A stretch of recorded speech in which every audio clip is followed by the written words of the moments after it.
Hi everyone, it's Neve here and welcome to my art journaling channel. Today I'm going to be sharing with you a challenge that Chrissy Mannix, who I'll link below, put out on her YouTube channel. And it was to use water-soluble mediums. Now she challenged herself to use distressed crayons.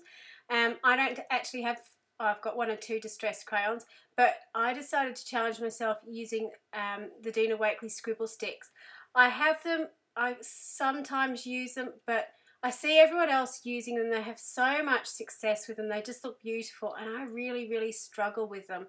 And I don't know what I'm doing with them, that I don't quite get what everyone else gets. They seem so waxy to me, and I struggle to get the pigment out of them. So that was my challenge today. So I'm starting off my Dina Wakley journal, making it difficult for myself because I'm using one page of canvas and one page of the cotton rag paper.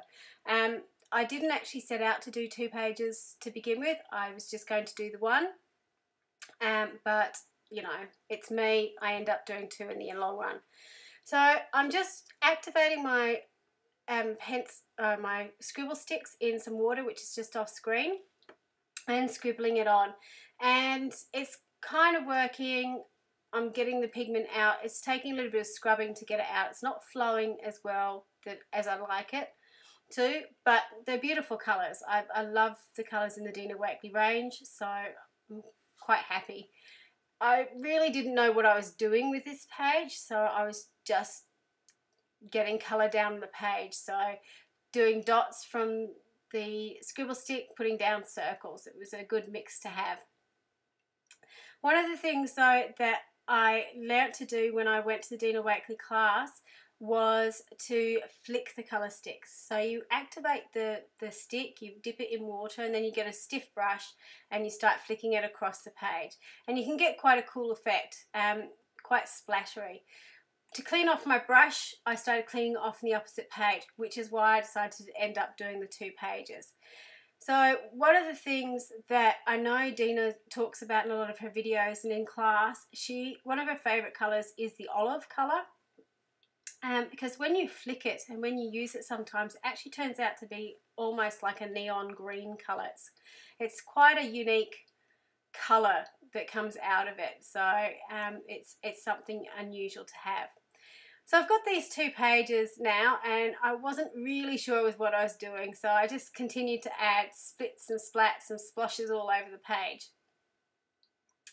So I was getting a bit of a hint of what how they were working.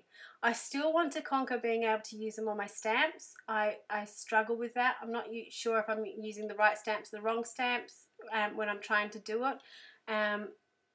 I did watch Dina at the recent Creativations with her technique of dripping the colours into each other, which I want to have a go at, and I tried and it wasn't too bad, but it wasn't as watercolory as hers, so I still have got a lot of experimentation to do with this product.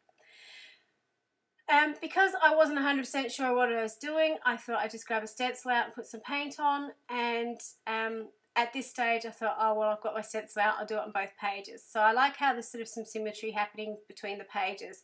Not necessarily the same thing, but because they've got similar colours on them, the splatters, and now they've got the same stencil on both sides. So I decided, I've been on a bit of a gel print go at the moment and doing image transfers, and you would have seen one of my most recent videos was to do an image transfer. So I thought I'd try doing a transfer straight into my journal. So again, using a glossy magazine, I've used black, so it's quite a stark contrast, and peeling off my page, and you can see I've actually got a really good transfer on my gel plate.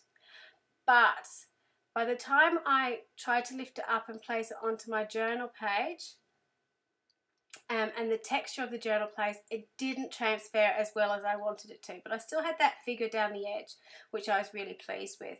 Now we go off in a little side tangent here. So those people who haven't seen how to do image transfers with a gel plate, this is for you. This is a bit of a preview of what the other video is. If you're interested in it, go back and watch the other one because it's a lot more in depth. But as I had all the stuff out, I thought I'd try a few more. So I'm just again peeling it off and trying to do it onto my canvas page this time. And again, because of the texture of the canvas and because it took too long to go over, it didn't transfer well, which I was really upset about because it was such a clear image transfer to begin with. So I decided to give up and try to do it into my journal. I think it would work really well into the Dylusions journal. And it's just the perfect size for a Dylusions journal. So if you are trying to do this, don't give up. I'm sure you can do it. If you've got a smaller gel plate, you can just put it on an acrylic block and that will make it easier to sort of stamp over as well. So there are ways of getting around it. Otherwise, you can just print it straight onto a mat like this. But you can see when you've got the right paper and do it, you can get a really clear transfer. So once I actually got a transfer done, I was happy and I went back to doing my art journal. So now I've got this sort of figure on one side and I've got the other page that didn't quite work, but it's sort of got some black splodges which ties the two pages together. So I wasn't too unhappy with it. It would have been lovely if they both worked, but c'est la vie. So I got some stamps out and I thought I'd put some birds next to the figure so it looks like they're sort of flying away, which I really liked. These birds are from an old stamp set from Tim Holtz, one of his Stampers Anonymous range. And then I decided on the other page I would do some of the Dina Wakley faces.